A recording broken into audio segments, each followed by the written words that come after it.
For those of you who came tonight, you've come to the last question of the series called the 70 Most Difficult Questions in Judaism. There may be more difficult questions, and if you have any, please write them down. Perhaps we'll talk about them some other time. But the list that I've compiled pretty much consists of very difficult questions that many of us perhaps have wondered as to the answer, some explanation. We began with questions like creation and evolution. We went on to dinosaurs, what happened to them. For those who have not heard it, Baruch Hashem, they are recorded. They are on video. You can see them on the internet, on our website, torahaor.net. And B'ezrat Hashem, we will be continuing with the lectures. We will, B'ezrat Hashem, be going on to something else after Pesach, hopefully, unless we're by then in Israel. The question of tonight is about Amalek. And it is very apropos to speak about Amalek on Shushan Purim, the day after Purim. After all, Purim has something to do with Amalek.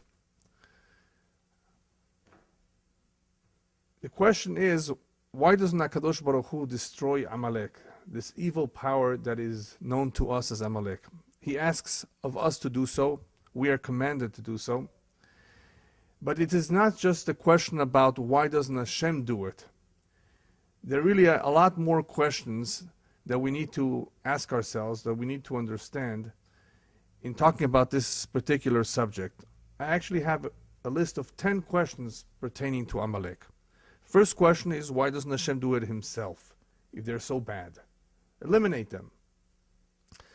The next question, which many people have a difficult time understanding whenever they do read about this commandment, is why does this commandment appear to be so cruel? After all, it asks of us to exterminate, to kill men, women, and children. Now we know that God is compassionate, and the Jewish people are trained to be compassionate and to be kind and generous. And this one therefore stands out. Here we're asked to be cruel, to not have any pity. And then the Torah goes on to say, and don't forget the animals too. What a waste.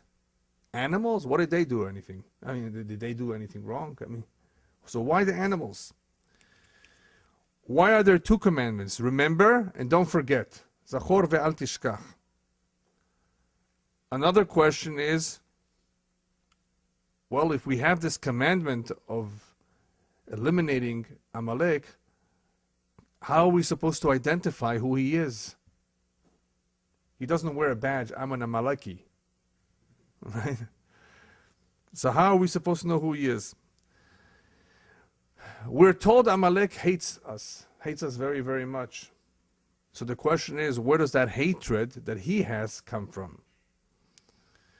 Another question is, when does Amalek have power over us?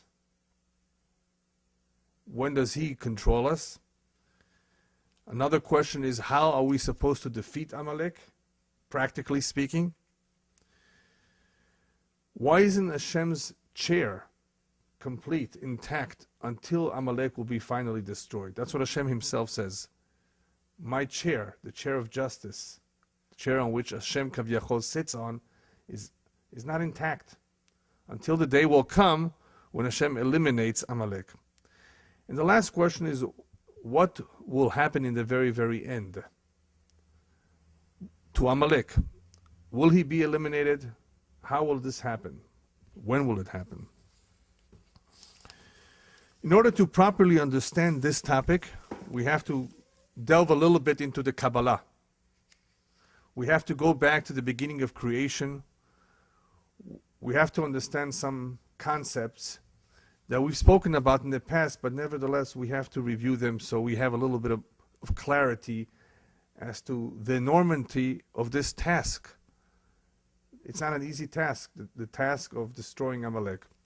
It goes back all the way to the very beginning of creation. When Hashem created the world, he also created two powers, two opposing powers, koach hatov and koach hara, the ability to do good and the ability to do evil. Evil being the opposite of good. What is good and what is evil? And I've explained that in the past, that good is not necessarily what we think is good, because that's something that is not very objective. It is very subjective what good is. What may be good to me may not be good to you. The ultimate good is that which brings about the fulfillment of God's will in this world. That which brings us closer to our mission. And therefore evil, or kohot hara, is anything that detracts from our mission, anything that moves us away, or anything that is opposed to doing the will of Hashem. That's in a very simple way of explaining it. You basically have two opposites, complete opposite. One that wants to fulfill the mission, the will of God in this world, and one that does not. And God created these two opposites in order to allow for free will. In order for us to have true free will, there has to be two opposites that will continuously attract us, tempt us, confuse us. That is how we have free will. We have the choice to decide what we want to do. If everything would be clear and obvious and easy, then what's the purpose of creation? Creation has, as to one of the purposes, is to reward man for his making the right decisions. Because after all, there is an afterworld, there is an eternal world, a spiritual world, a world where one will be rewarded for doing his job. We've been taught from when we are kids that this is only a temporary world. The physical world where we come down for 70, 80, 90 years, and that's it. This is not it. It can't be. So short? What is this all about? So I'm not going to go ahead and review and repeat this topic of the purpose of creation. We've covered that before, but partially we must keep in mind that ultimately this is only a temporary world, a world of challenges, and in order to provide a proper challenge there needs to be free will, where one can make choices. What makes it more difficult, however, is that this power called evil is actually given the right, the opportunity to expose its face.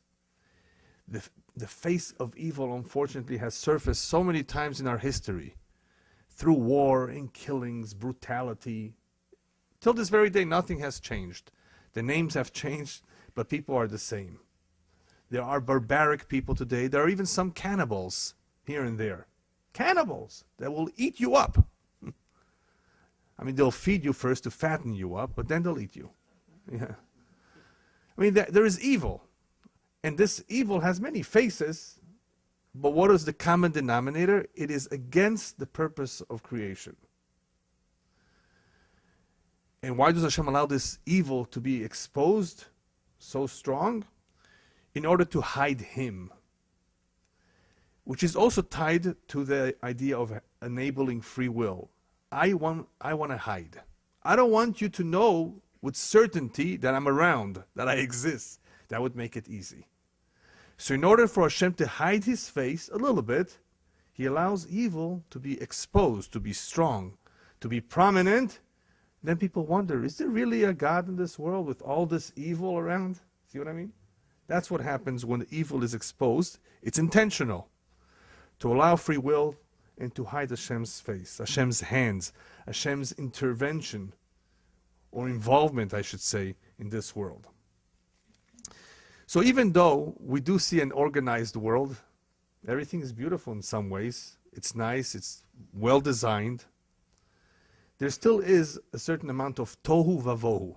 If you read the very beginning of Bereshit, you come across the words tohu vavohu, that right in the very beginning, before creation, before form and shape took place, the world was empty, void, right? Confused. In other words, everything was a mishmash, as they say, until Hashem made an order. He separated light from darkness, separated good from evil, Separate male from female. See, everything is two. A two. Day, night, good, evil, purity, impurity. So even though God created the world and organized everything and separated everything perfectly, he allowed man to bring about tohu vavohu again. He allowed man to bring about confusion and emptiness once again into this world. Even though man builds and engineers skyscrapers, those all kinds of things, and some of them are good and beneficial, he also has the ability to do evil, and part of that evil involves bringing about that emptiness and confusion to the world. And what is emptiness? Emptiness of faith, emptiness of belief in a supreme being. A life, a world which is devoid of a boss. You're onto yourself. A life which is devoid of any meaning. That's tohu vavohu, confusion. Who's to say I'm right and you're wrong? Right and wrong are confused. There's a lack of clarity. Guilty is man for doing that. Because in the subconscious mind, we have a soul.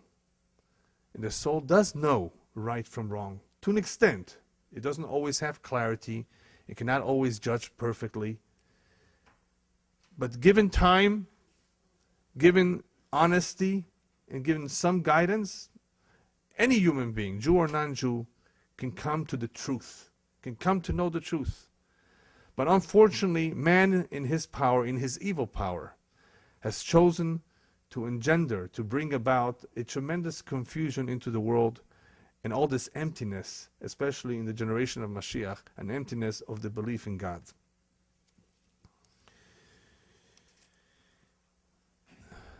In the very, very beginning, Adam Harishon, the first man, already made the first mistake by not listening to the simple instruction of God. When I say Adam Harishon, I mean his wife too. By not following one simple instruction, be careful with this tree, with this fruit. Don't eat from it. Just one instruction. He failed. What's that whole episode for? It's an important episode.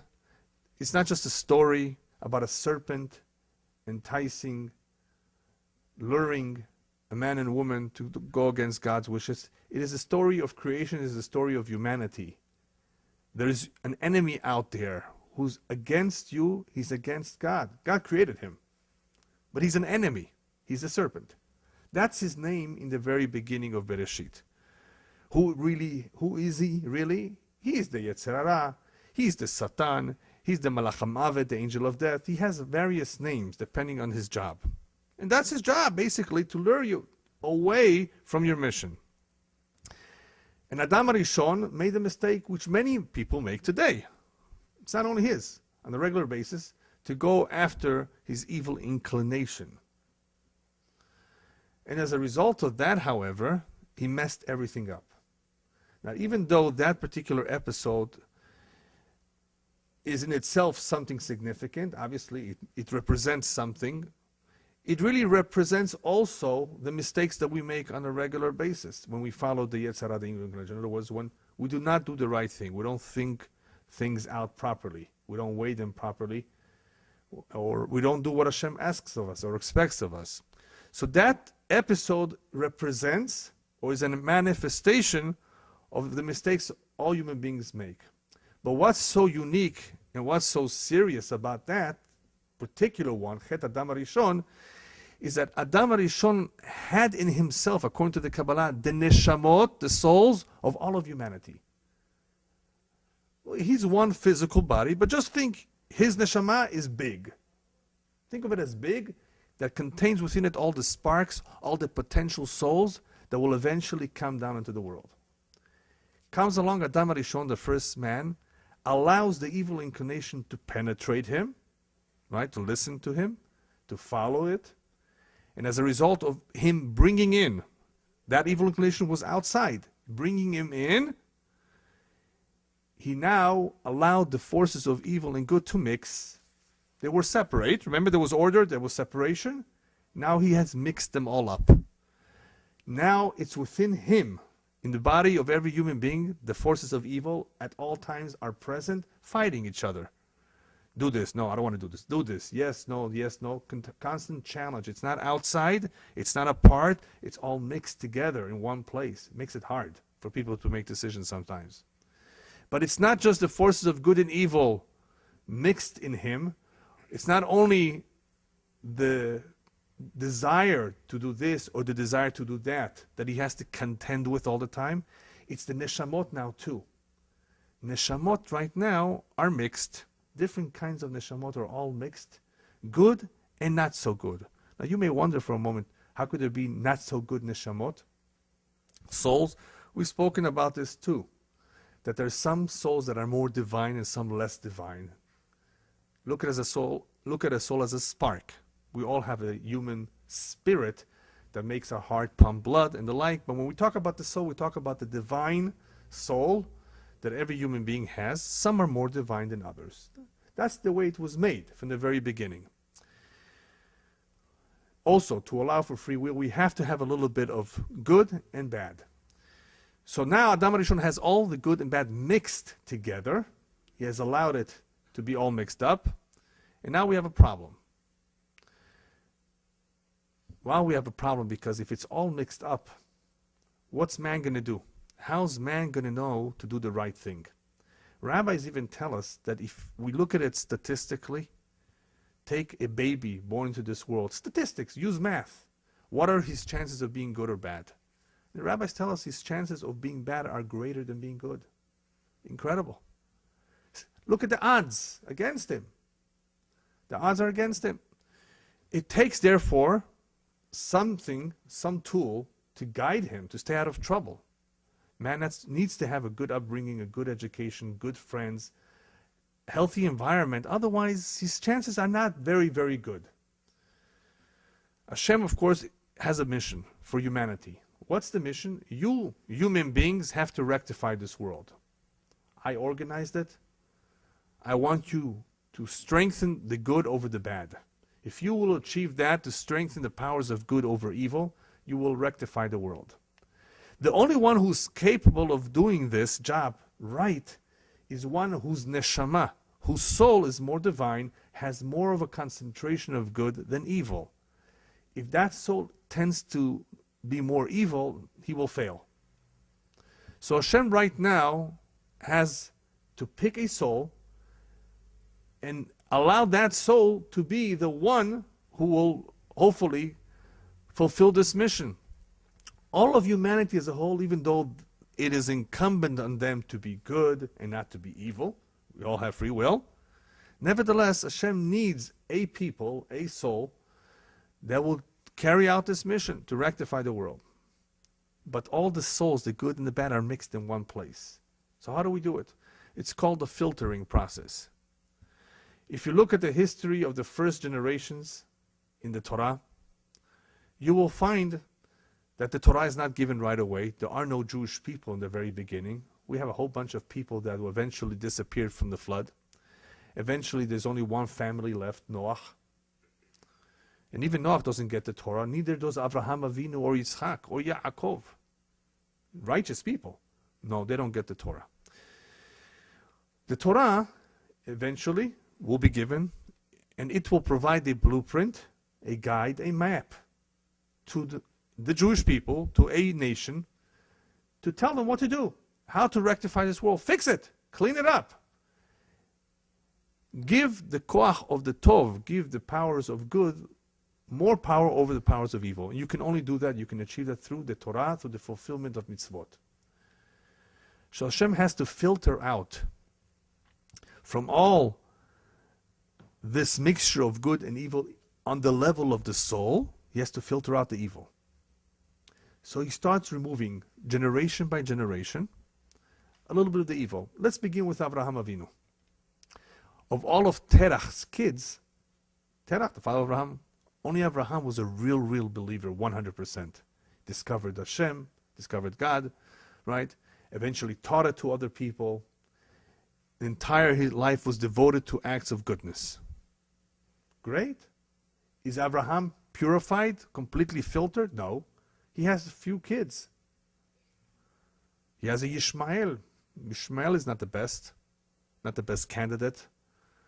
Yitzhak is much better, right? We all agree. Is Yitzhak ready to receive the Torah? Yitzhak is almost like an angel. Offers himself to be sacrificed. No. Yitzhak and Rivka eventually get married. They also have some psolet. Let's use the Hebrew word here. Something unrefined in them yet, called Esav, Rivka, Yitzhak. Righteous two individuals, tzaddikim. Nobody has any doubts about how righteous they are. Nevertheless, they still have some psolet, some impurities in them. And those impurities are removed in the name of Esav. Finally, Yaakov arrives at the scene. Yaakov is much purer.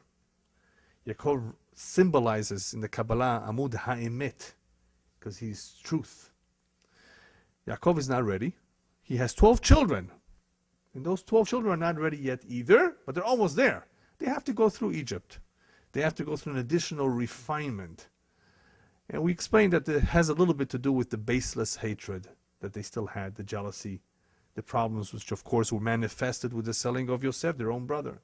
That has to be removed. They have to be refined. They have to be prepared. They have to be subjected to some slavery so they can learn to be servants of God. After all, who wants to be a servant of anybody? So they have to go through a little bit of refinement to prepare them psychologically, mentally, emotionally, whatever you want to say. And that's what happens when they leave Egypt. They're elevated to the highest levels of Kedusha after they remove themselves from the Tumah, the impurity of Mitzrayim, and they're ready to receive the Torah in Chag HaShavuot. So finally, what do we see? We see a nation, a people that has been steadily refined through the generations until there is a soul that is prepared to do Hashem's will. Naseh v'nishma, they said with all the excitement. They were ready to do it. We're ready to embrace it. To be ready to embrace it without any questions asked. What does it say? That's only because they are refined. They realize that the truth of this. Okay, now let's go to the other side. The powers of evil. As we're filtering all this good, there's some solet coming out. There's some unrefined souls coming out. And they're being concentrated too.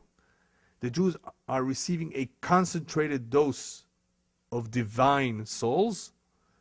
And there's someone out there who's receiving a concentrated dose of unrefined souls.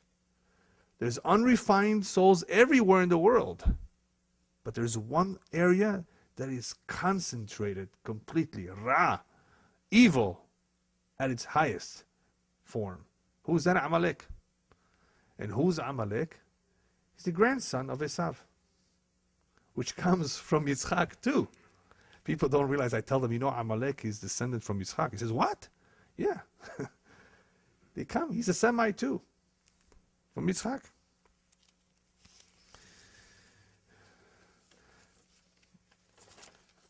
So now we have a problem. We have a concentration of evil out there, and we have a concentration of good. And guess what? Amalek will therefore become the arch enemy of the Jews. Just like we have our Torah that tells us what to do, they have their own Torah. What's their Torah? The Torah is to oppose our Torah. It's to go against everything that we are for. It's evil. Remember, it's evil concentrated. It doesn't therefore tolerate, doesn't feel comfortable in the presence of good.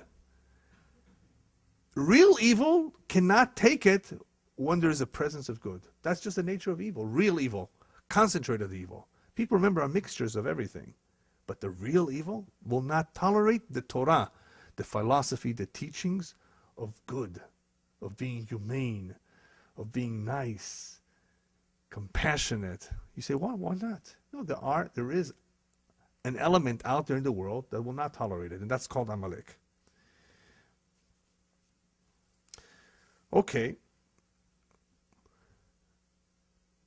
This Amalek, how is he presented in this world? How does he manifest himself? Where does he draw his power from? The Kabbalah teaches us that every nation in this world has a sar, has a minister, an angel. That's where it derives its strength, And as we all know, all the nations that existed once upon a time, the Babylonians, the Persians, the old Persians, the Greeks, they disappeared. They were around for a while and they left.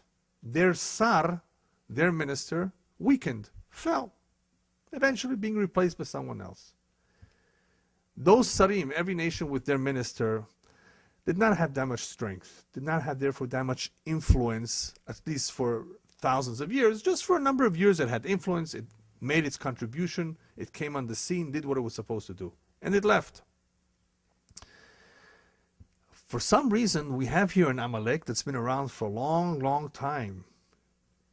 Just like the Jews.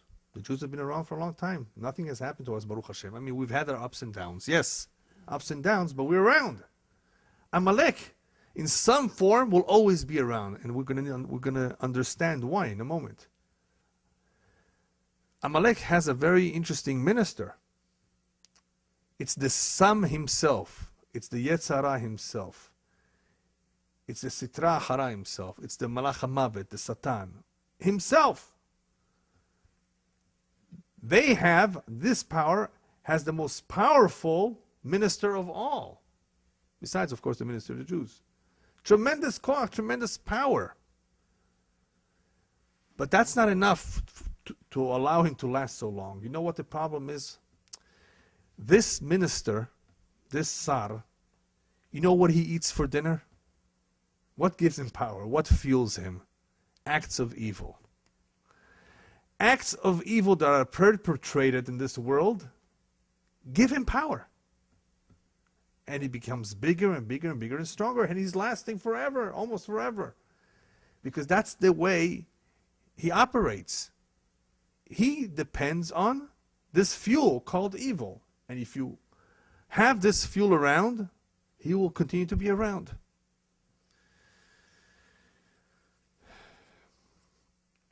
So the longer he is around, the longer evil, of course, will be around, because he is a manifestation of evil too.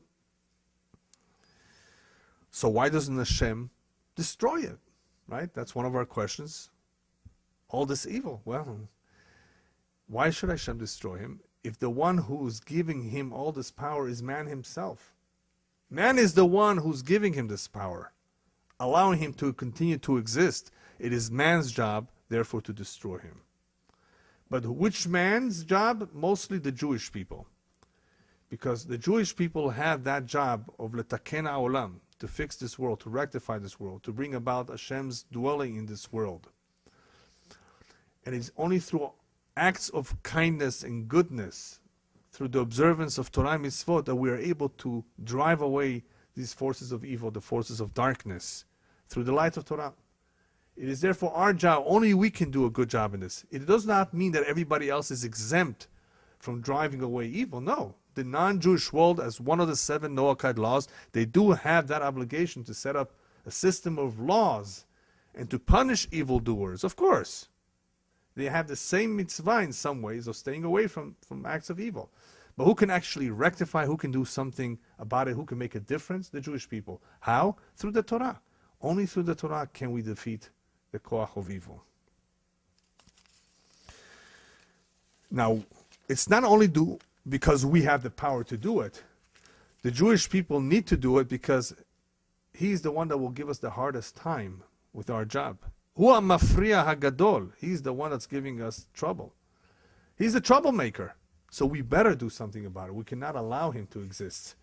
He's the one that interfering with our job more than anybody else in the world. How does he interfere with our job? How does Amalek give us a hard time? So the Torah, in telling us about our first contact with Amalek, it tells us, Asher karecha baderech. When you left Egypt, he met up with you. He met up with you in the way, and he already waged war against you. What does he want from us? We're not taking his land. We went away. We didn't want to have anything to do with him. He came after us. The commentaries tell us, Asher karecha baderech bli shum mitgarut. When he came after us and waged war against us, is without any incitement on our part, without any aggression on our part. He did it on his own. Why? Something bothers him about us. He doesn't like us. What is there not to like about the Jew? That he has a long nose? I mean, what's wrong? What bothers him? You know what bothers Amalek about the Jew? The Jew believes in musar, morality, ethical, being good, being nice. That bothers him. Our Torah bothers him because he believes in the exact opposite.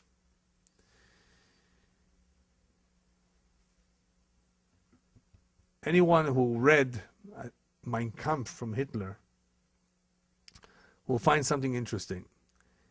He says very clearly that Jews brought about 2 blemishes on humanity.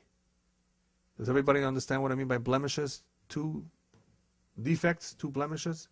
One in the physical body through the Brit Milah, the circumcision, and one in the soul through something called conscience.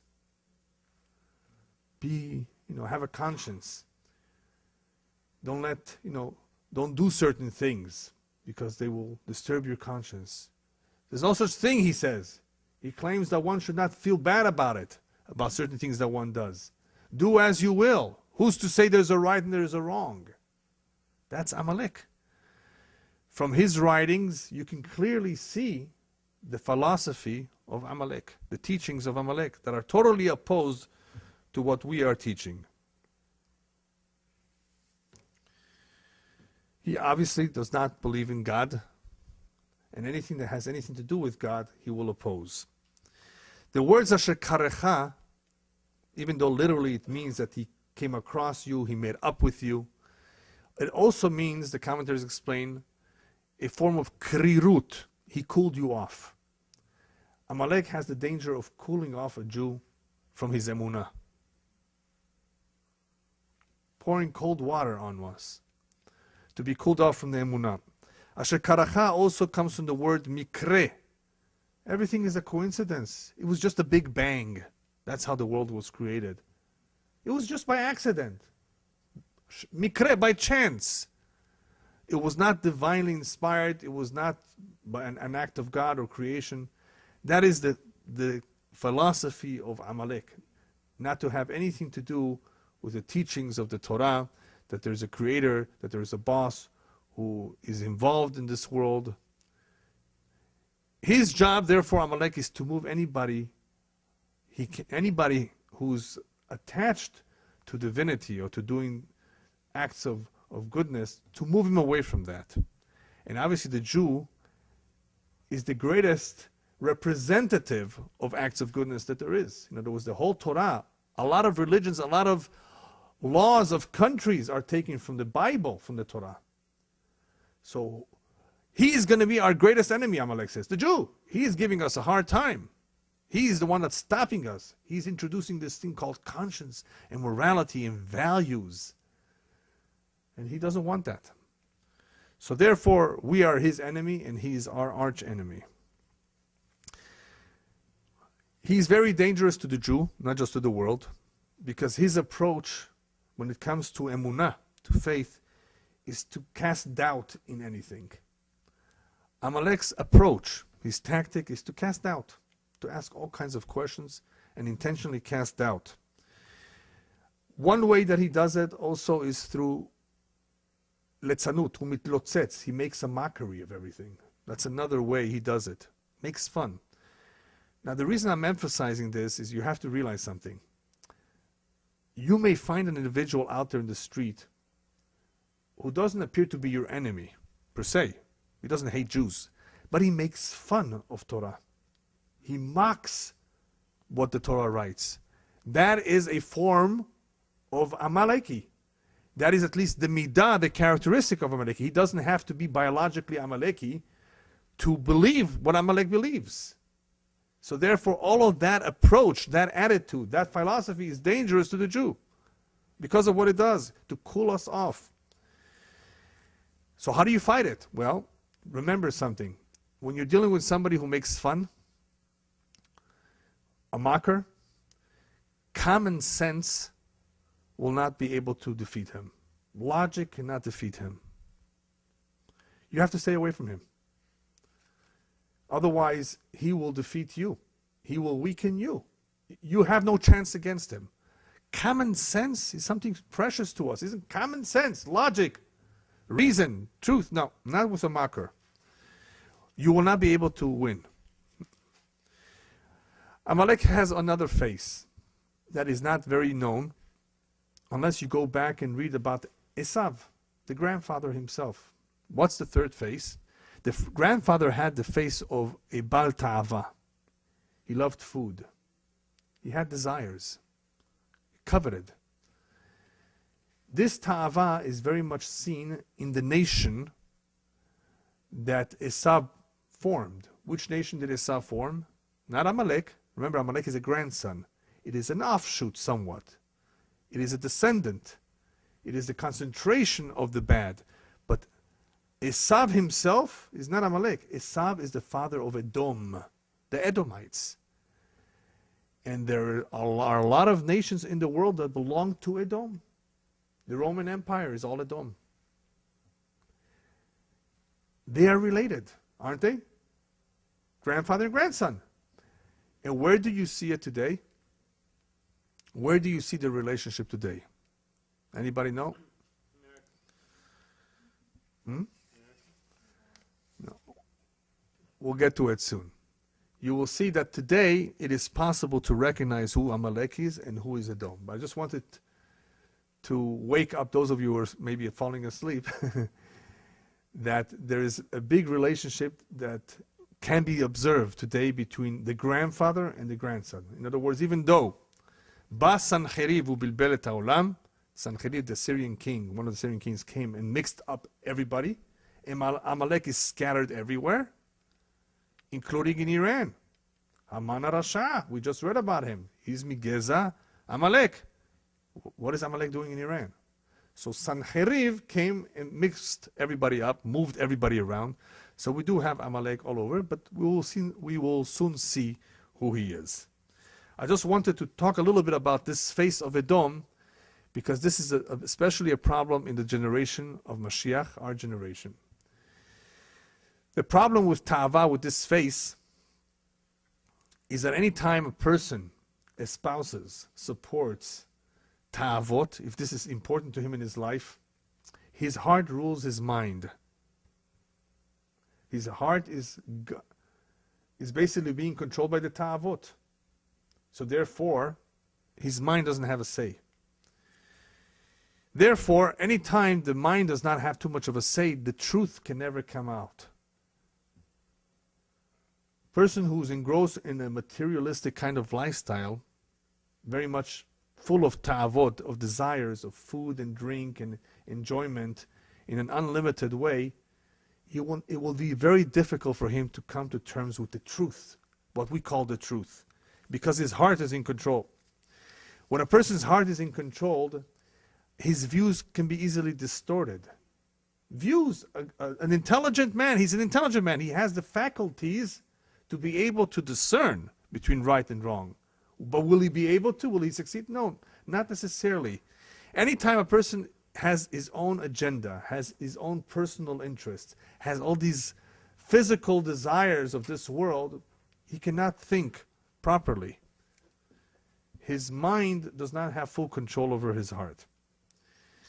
What we see so far is that Amalek is not only a nation, which I will tell you who it is soon.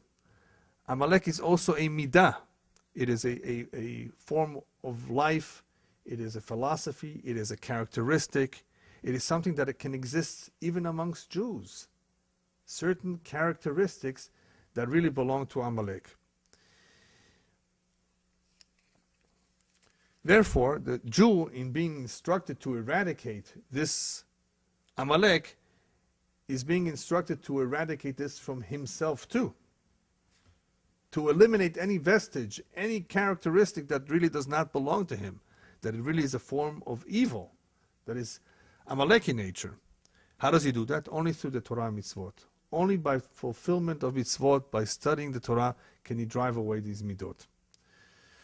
Okay, Now that we know how bad Amalek is, what he stands for, what he's trying to promote, now we've really come to one of the biggest questions of tonight. Why be so cruel to him? Get rid of all of him, men, women, and children. Ugh. Some people accuse us of being those who believe in genocide, chas v'shalom. And that's what this is calling for. Right? Being so cruel, sadistic. Let me share with you a story, a true story, that happened, I would say, over 100 years ago. In a small village in Europe, on a very cold winter night, there was a woman who was about to give birth. She was very ill. I think she had high temperature. And she was close to death. I mean, it was a very precarious situation. She had not too much help. And somebody, of course, ran to get a doctor. The doctor finally arrived, even though it was very, very difficult. He struggled until he came. It was cold, snowing. He finally arrived in the home and delivered the baby boy. After he delivered the baby, he cut it up in pieces.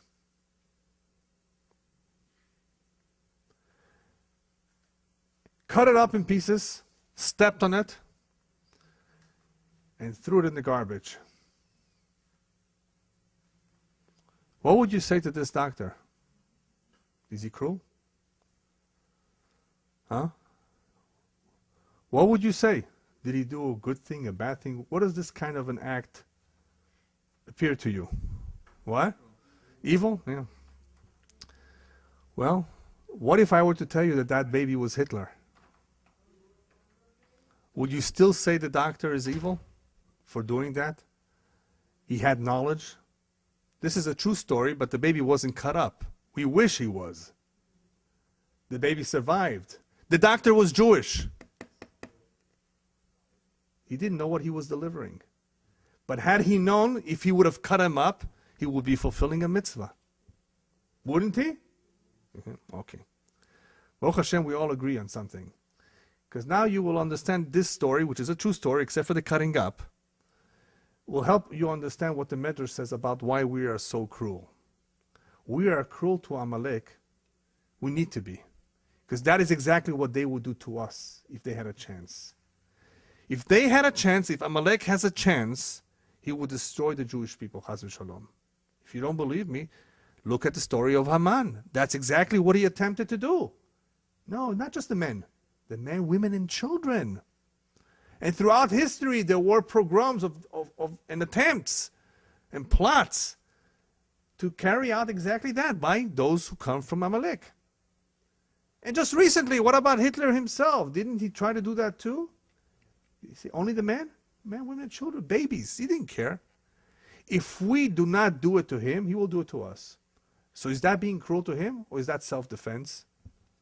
The Torah tells us, listen, you got to do it because he's going to do it to you. Now, this is not Yishmael. What's Yishmael? Yishmael, the Midrash says, listen, when he was thrown out of the house of Abraham and Sarah, you know the story with Hagar? He was sick, he was about to die. The Malach, the angel, showed her a well of water. Go give him a drink. His life was saved. The angels got upset. Hashem, why are you saving Yishmael? He's going to be a troublemaker in the future to your children. So Hashem says, when did you say in the future? Yeah, but what about now? Is he okay now? Yeah, now he's all right. Well, I'm going to judge him by what he is now. I don't judge him by what his descendants and his children are going to do. What is he to blame? But not Amalek. Amalek, from the very beginning, has that built-in hatred. He is the concentration of hatred. It's all there. It's not some good and some bad. Okay, I'll think about it. This time I'll let you go. No, this is the concentration of evil, the greatest evil, the arch enemy of the Jew. What difference does it make if it's a baby or if it's an adult? It's the same thing. This baby will eventually be an adult, and this baby will eventually try to harm you. Do it to him before he does it to you. And you better do it, because he is your enemy, sworn enemy. So because he is your sworn enemy, guess what? He has to be to you a sworn enemy too. You understand? That's the idea, the basic idea of why there's no pity whatsoever. But what about the animals? Well, animals can easily steer our feelings. Well, they didn't do anything wrong, poor animals. Look at all these animal lovers running all over the world to save the whales. Well, they're doing a good thing. You know, I actually think that they have the right to do so. You know, whales are not fish. There's only a limited numbers of them. Fish have a blessing. They will never become extinct. You know why Hashem gave a blessing to the fish, that they should never become extinct? Because the Japanese are going to eat sushi. So there has to be a blessing and an abundance of fish. But that is not to say that all other animals have the blessing, and animals can become extinct. Anyway, so why get rid of these poor animals? Hashem did not want to leave any opening whatsoever for pity on anything that belongs or is associated to Amalek. Oh, what a waste. Let's keep the animals. That's the mistake Shaul Amalek, Shaul the king, made this mistake, the first king of the Jews, a righteous man, a saintly man.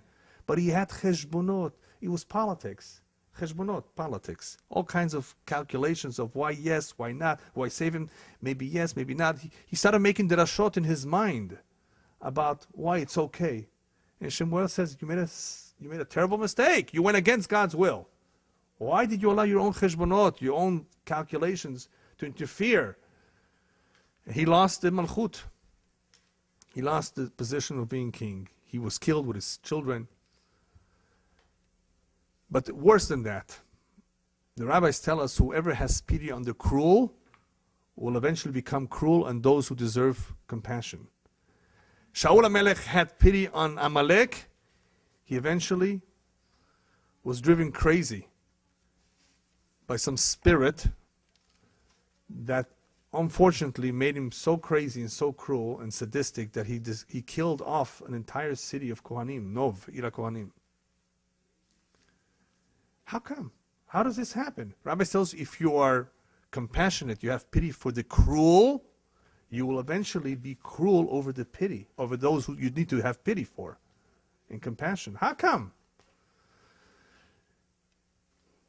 Through this mitzvah of mechiyat Amalek, of eliminating Amalek, or erasing his name, Hashem wants us to remember that the best way to love what Hashem loves is to hate what Hashem hates. If you hate what Hashem hates, you will come to love what Hashem loves. That's the way the system works. In order to truly love what Hashem loves, you have to hate what He truly hates. And Hashem hates Amalek.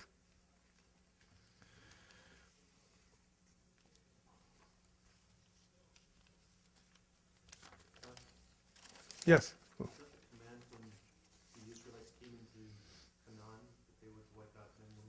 That is one of the commandments. I'll talk about that in a minute. Yeah. So what's needed to defeat Amalek? We said logic doesn't work, common sense does not work. He mocks, he ridicules, he opposes. The way to defeat Amalek, we said, of course, is with the Torah. That's for ourselves, to control ourselves, to have the right outlook. But the way to defeat him, other than physical defeat, is through emunah peshuta, through simple emunah. In other words, not to ask questions, too much questions, not to have any doubts. There are many things we don't understand, many things that we will never know throughout our life. Does that mean we should stop doing what we're doing? A Jew, in order to survive as a Jew spiritually, needs to have emunah peshuta, simple emunah. I believe in God because I know this is good for me. I know He exists. I don't understand everything, but I know it's for my own benefit. He created the world. He gave me this formula, this lifestyle. Any Jew that used philosophy and logic to try to explain Judaism did not withstand the pressures of the Inquisition. Rabbis tell us that during the Inquisition there were many great learned people. They are the ones who succumbed to the pressure. Many of them, not all of them, many of them succumbed to the pressures of the Inquisition. They couldn't take the torture. They couldn't take the pressures. because their emunah was logical, was common sense, and that did not help them. The pressure overrode their that kind of emunah. The emunah, in order for it to survive, it has to be pure, it has to be simple. Of course, you're supposed to understand as much as possible and use common sense to understand the mitzvot. But you have to be very, very careful. That which we don't understand, we accept anyway. Otherwise, during times of pressure, people can break if their emunah is not a simple, pure emunah. Therefore, when it comes to arguing with Amalek, be very, very careful. Don't argue with him. You're not going to win the argument. Remember, he's your arch enemy. He represents evil. You have to either eliminate him, otherwise he will eliminate you. And when I say he will eliminate you, it doesn't have to happen physically. There are a lot of Jews who, I'd rather not use the word eliminated, but have been totally assimilated to the Amalek type of lifestyle, that they're almost gone. So if you don't defeat him, if you don't wage war against him, you don't remind yourself of that, of what he represents, you chas v'shalom have the chance of being assimilated. Therefore, since assimilation is part of learning from the ways of Amalek, the Torah tells us, Zachor ve'al tishkach. Two things. Not only do you have to destroy him whenever you can, you may not always have the chance to destroy him physically, wage war against him. You're not always in control. You live in the galut, in the diaspora. Can you do it? Okay, this is an Amalek. I'm going to get rid of him. You're going to go to jail. You can't do it. So how do you do it? Zachor ve'al tishkach. There are times that the way to eliminate him is to remind yourself. Remind yourself in two ways. By saying it, Zachor, verbally, talk about it, read about it. This will remind you. And lo lishkoach, not to forget. What does lo lishkoach mean? What's the difference between not forgetting and saying it? There's a lot of people who come to terms with certain situation. Okay, it's not the same as it was 1,000 years ago. The Romans are no longer around. This is not Germany. This is not Poland of back then. This is not the same Russian. This is not the same Egyptians, right? There are people who will always look back and say, well, let's just make peace with them. Let's befriend them. They're more civilized today, right? Haven't you heard these things? No. Torah says, no. Al tishkach, don't come to terms with, don't let your heart be appeased and complacent, actually, I should say, with Amalek. It's a force that is going to be around forever. They're always going to be around. You can't say they have changed their colors. They haven't changed their colors. Man forgets very easily. Man is very forgetful. Rabbis tell us, you know why mourning over one's parent only lasts for 12 months? Because a dead, deceased person, it could have been your own parent. After 12 months, you haven't completely forgotten, but the pain is dissipated after 12 months. So only mourning for 12 months. Man forgets, God does not forget. We forget. We don't realize what they perpetrated against us throughout history. We're lucky we have some videos and pictures from the Holocaust. That's recent. There was already the technology to record, and they themselves recorded it for us. They themselves recorded it for us. But do we have pictures of what the Romans did? Of what Chmielnicki Machshemo did in the year 1648 and 1649 in the Ukraine and in Poland? What about the Crusades? On 2 occasions, what they did when they overran many Jewish communities on their way to Israel throughout Europe. The slaughters of the Inquisition. Do we have pictures of that? No, people forget. Unfortunately, people forget.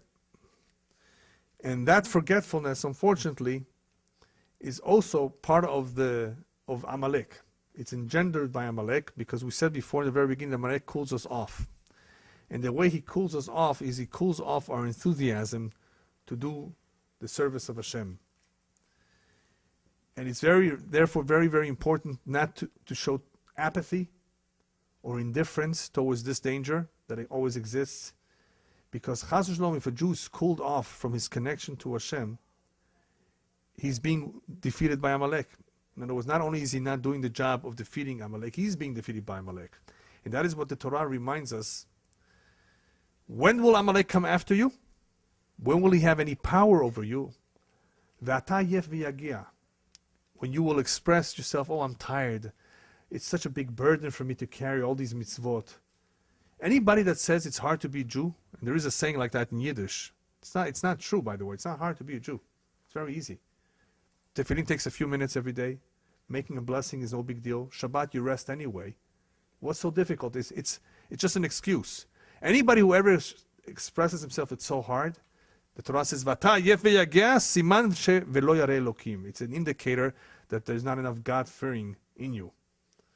Anybody who says it's difficult, oh, I can't do it, I'm tired. Vata yef v'yagea velo yareh Elokim. That's the continuation of the verse. It's talking about Amalek too. He's not a God-fearing individual, but it could also be talking about the Jew. Anytime the Jew becomes disconnected from the Torah, that's when Amalek has any power over us. That's what Yitzchak told his own son Esav. Esav, don't feel so bad, don't cry. Yaakov took your firstborn rights. He can only hold on to that. He can only have the credit of that if he follows the Torah mitzvot. You know when your chance will come to control, to be the boss? When he removes the burden of Torah from himself, you can remove the burden of being subservient to him. You will not be subservient to him if he's not subservient to God. He cannot have anything of this world. He's supposed to have the world to come. He wants to enjoy this world too. He wants to have peace of mind and quiet down here too. All the benefits of Olam Hazeh, it's only if he follows the Torah. If not, you will take back your rights. Esav therefore attacks, causes us trouble whenever the Jewish nation is turned away from the Torah, when the Jewish nation cooling off with the midah of Amalek, to be cooled off from the emunah. Okay, so now we come to the question, so who is he? Who is he today? Rabbis tell us that there will be a nation in the world, right before Mashiach comes, that we will be able to recognize from their character and their behavior who he is. And the answer is very clear. It's Germany. Commentaries talk about how the concentration of Amalek is mostly in that country. Does it come as a surprise? No. You can see for yourself what they did and what they're capable of doing. But there is Amalek all over the world. Amalek is everywhere. And because of that, we will have something called Milchemet Gog Magog. Even though we can talk a long time just about this final war, which B'ezrat Hashem at some point I'll give a separate lecture, the last war called Gog Magog is very much misunderstood by a lot of people. Who is it exactly? Even though Yechezkel speaks about a assembly of many nations, it's not just one or two countries. They may have one head. What's this assembly of nations coming against the Jews right before Mashiach comes, at the time Mashiach arrives? The assembly of the nations against the Jews is the assembly that Hashem is putting together of all the evil sparks that are scattered all over the world, in all these nations that contain Amalek, leva'er otam me'aolam, to destroy them and completely eliminate the Ra once and for all. Hashem will do it. Now he hasn't been doing it because he wants us to do it. It is our job to drive evil away. But eventually, Hashem of course will do it. Hashem, when he gathers all these nations in the world to come against Israel, against the Jews, he's gathering all the nations that have concentrations of evil. Nations that have perpetrated evil against the Jews in the past, that we have forgotten about them. Oh, you mean Luxembourg is too involved in this? Well, maybe Luxembourg has something to do with it too. We don't know. Hashem knows. We forget. Human beings forget. Hashem does not forget. He knows where every spot where Jewish blood was spilled. He remembers it. Every soul, everybody, everything. So therefore, as the Zohar explains, in the final assembly of nations against the Jewish people that is going to come very soon, we have reincarnated souls of Goyim too. Reincarnated souls of non-Jews that will come because we have to see in their fall. We've never seen the revenge. We've never seen their fall. People have just died, disappeared, went away. Hashem says, no, they're not forgotten. You're going to see it. I'm going to bring them all together. So he's bringing them together in the final day of judgment to judge them. There has not been justice done till now. Now you can understand one of the questions we started off asking was, why isn't Hashem's kiseh, his seat of justice, intact, complete? Ki yad al kes yam milchama b'Hashem Ba'amalek, milchama. Every door in every generation that Hashem has a milchama ba'amalek. Why? Because he says incomplete. Incomplete meaning that all these years we have rampant violence, evil. Mishtolel, chogeg, it's rampant. Where is this justice? People are asking, where is God? It's unfair. How come people who are so good are suffering? How come the righteous Jews have gone through so much pain and suffering? Where is all the justice? If God exists, how could he allow this Holocaust to take place? You've heard these questions? That's the face of evil being exposed in such a way that people are concerned. Where is it? But there is justice. Hashem has a plan. He's been hiding his face. But eventually his face, of course, he doesn't have a face, but his presence will be known. And that is when his chair, his seat of justice will be intact. In other words, right now it's not intact. What it means is that people do not see the justice. There is, but they don't see it, so it's not intact. It will become intact and complete when he reveals himself. When we say, Vayah Hashem lemelech al kol haaretz, God will be the king over the entire universe, that is when this will happen, that all evil will cease to exist. All evil will disappear. There will be no evil. When evil ceases to exist, guess what happens? The truth comes out automatically. Right now the truth is being buried or confused, not allowed to become prominent.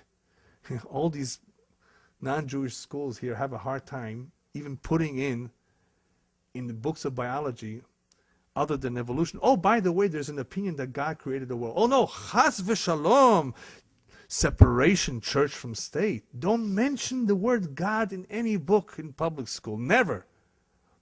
Okay, let them give their opinion. It's just an opinion. No. We're going to give only our opinion, the opinion of Amalek. Evolution, you came from a monkey. You came from nothing, from a big bang. That's what they want you to hear. When, of course, all the powers of evil cease to exist, then the truth will become obvious. What's the difference between Edom and Amalek? We spoke about Edom being the grandfather of Amalek. Amalek is Germany, so who's Edom? Edom includes most of Europe. It includes the United States of America. It's the Roman Empire that was never destroyed. How do we see it? Look at World War II especially. Edom is Italy. That was the seat of the Roman Empire. And who was the friend of Germany? The best friend of Germany was Italy. Isn't that funny? Italians and Germans should be friends. What does pizza have to do with Volkswagen? Right? What does Italy have to do with Germany? If you think about it, they're very opposites. The Germans are yekes, cold. When it comes to being nice and friendly, the Italians are very, very different. Warm-blooded, completely different. What does an Italian have to do with a German? If you tell me Austria, you tell me France, I can still understand. I can better understand England being a friend of Germany than Italy. But for those of you who don't understand that Italy is the seat of the Roman Empire of Edom, even though Edom is scattered, many other nations today that speak Latin languages, that have something of the Roman Empire, including America, they are first. So Edom is everywhere, and the United States of America is also part of Edom.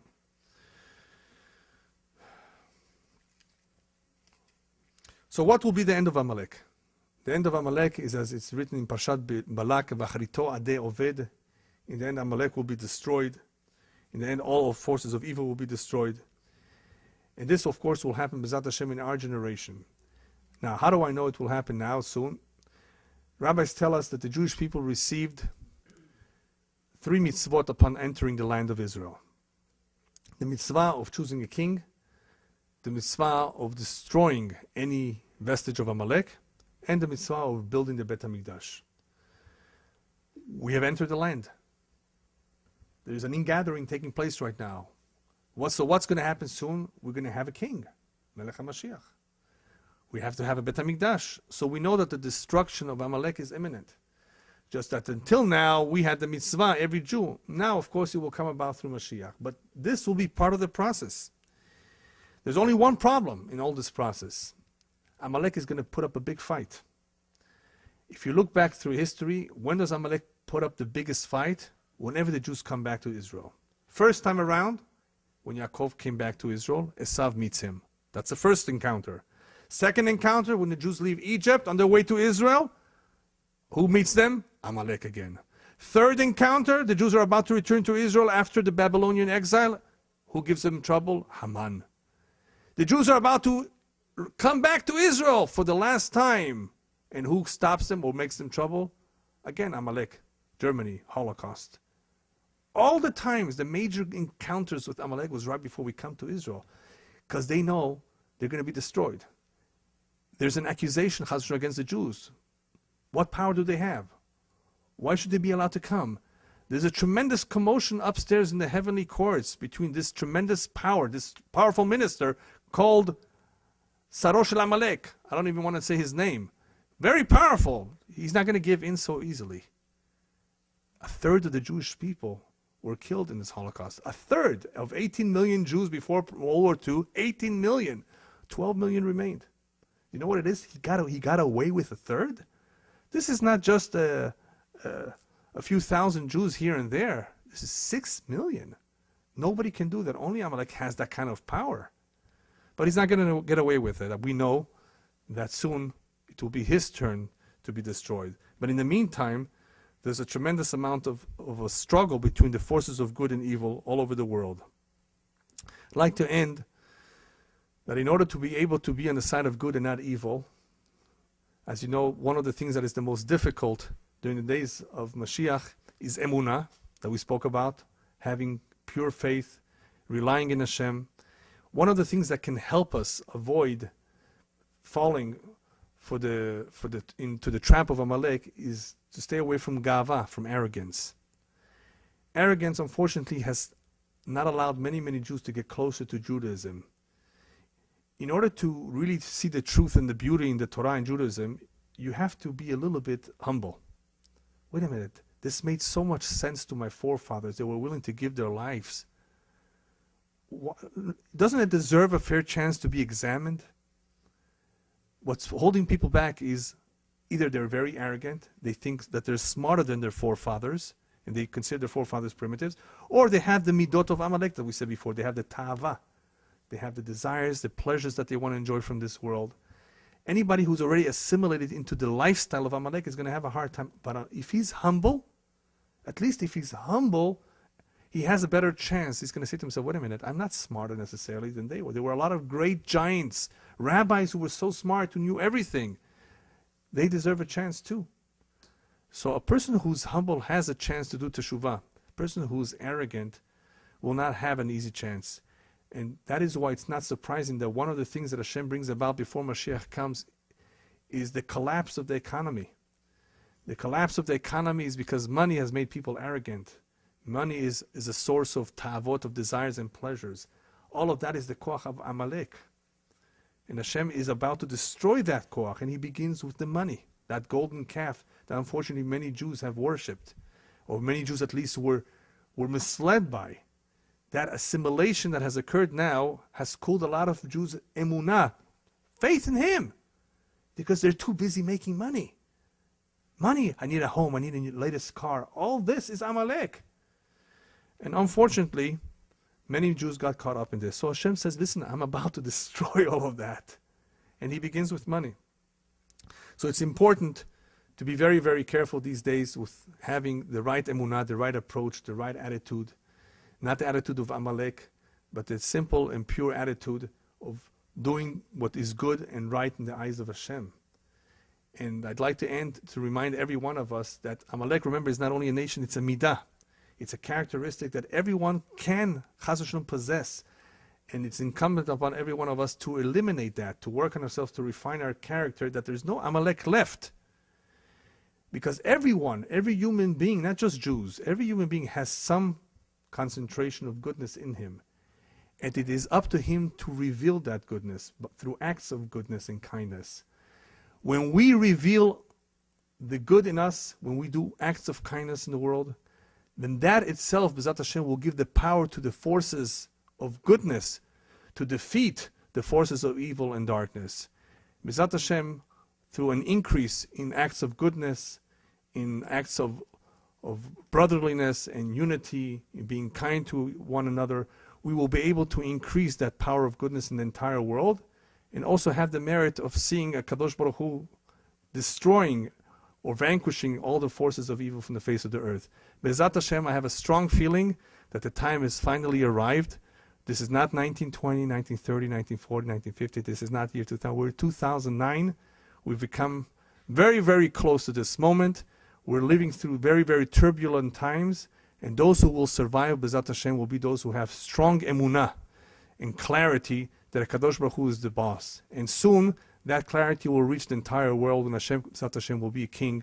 Vaya Hashem lemelech al kol haaretz, vayom hahu yeh Hashem echad, u'shmo echad. Amen.